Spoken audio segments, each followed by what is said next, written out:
আসসালামু আলাইকুম।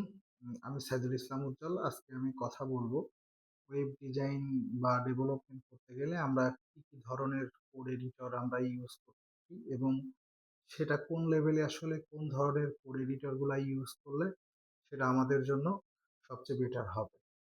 ওকে, তো অ্যাকচুয়ালি ওয়েব ডিজাইন ডেভেলপমেন্ট যখন আমরা শুরু করি তো প্রথমে যেটা হয় যে আমরা প্রথমে HTML, CSS থেকেই তো মূলত শুরু করি।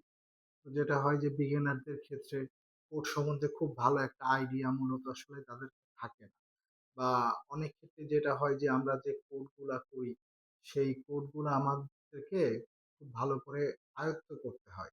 তো ওইটার জন্য আমরা যদি এ, প্রথমেই হচ্ছে আমরা নোটপ্যাড দিয়ে শুরু করি, কারণ নোটপ্যাডের সবচেয়ে বড় একটা সুবিধা হচ্ছে যে নোটপ্যাড যে সফটওয়্যারটা এটা আমাদের প্রত্যেকটা পিসি বা ল্যাপটপেই কিন্তু ডিফল্ট ভাবে সেট করা থাকে। পাশাপাশি যেটা হয় অন্যান্য অ্যাডভান্স লেভেলের কোড এডিটর বা আইডিএ যেগুলো আছে সেগুলাতে আমাদের অটোমেটিকলি কোডগুলা সাজেস্ট করে।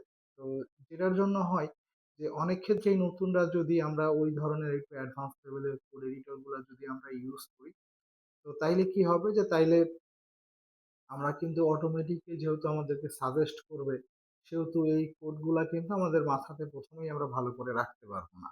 তো ওইটার জন্য যদি আমরা প্রথমেই কোড এডিটর নোটপ্যাড দিয়ে যদি আমরা শুরু করি, বা মানে প্রথম একটা সপ্তাহ যদি আমরা নোটপ্যাড দিয়ে আমরা কোডিংটা স্টার্ট করি, তাহলে যেটা হবে যে প্রত্যেকটা কোড আমাদের আয়ত্তে চলে আসবে। এবং পাশাপাশি কি হবে যে আমরা কিন্তু এই কোডগুলা লং টাইম মাথার মধ্যে আমাদের সেট করা থাকবে বা আমাদের এটা মনে থাকবে। তার পরবর্তীতে ধাপে ধাপে, যেমন তার পরবর্তীতে আমরা নোটপ্যাড প্লাস প্লাস ইউজ করতে পারি। তারপরে গিয়ে আরেকটু অ্যাডভান্স লেভেলে গেলে আমরা হচ্ছে ব্রাকেটস ইউজ করি। ওকে, তো ব্রাকেটস এর যেটা সুবিধা হচ্ছে যে এটা তো একটা আইডিয়া, তো এটার মাধ্যমে আমরা কি করতে পারি, এখানে বিভিন্ন ধরনের হচ্ছে অ্যাড-অনস থাকে। তো যেটার মধ্যে আমরা কোড বিউটিফিকেশন আমরা করতে পারি। বিভিন্ন ধরনের সেটআপ যদি অ্যাড-অনস গুলো এড করে নেই, তাইলে আমাদের কোডিং এর সময়টা আমাদের অনেক কম লাগে। কিন্তু প্রথমেই যদি আমরা এটা ইউজ করি তাহলে কি হবে যে আমরা অনেক কোডই আসলে আমরা মনে রাখতে পারবো না দেন পরবর্তী সময়ে। ওকে, অর্থাৎ জব সেক্টরেও যদি যাই, বিভিন্ন ধরনের ইন্টারভিউ যদি আমাদের ফেস করা লাগে, সেখানে যদি সাপোজ আমাদের এমন একটা কোড এডিটর দিল যেটা কোনো কিছু সাজেস্ট করে না, তাইলে কিন্তু আমরা ওখানে গিয়ে ভালো কিছু করতে পারবো না। তো এই জন্য হচ্ছে প্রথমে নোটপ্যাড দিয়ে যদি আমরা শুরু করি তাইলে এটা আমাদের জন্য ভালো হবে। তো এরপরে তো আমরা হচ্ছে ব্রাকেটস ইউজ করব, বা আমরা ভিএস কোড ইউজ করতে পারি। তারপরে হচ্ছে আমরা ভিএস কোডটার একটা সুবিধা হলো ভিএস কোড দিয়ে আমরা যে কোনো ধরনের প্রোগ্রামিং কোডিংটাই আমরা করতে পারি। আমরা হচ্ছে মানে অ্যাটম ইউজ করতে পারি, আমরা নেটবিনস ইউজ করতে পারি। তারপরে হচ্ছে আমরা উম আহ আহ সাবলাইম টেক্সট ইউজ করতে পারি।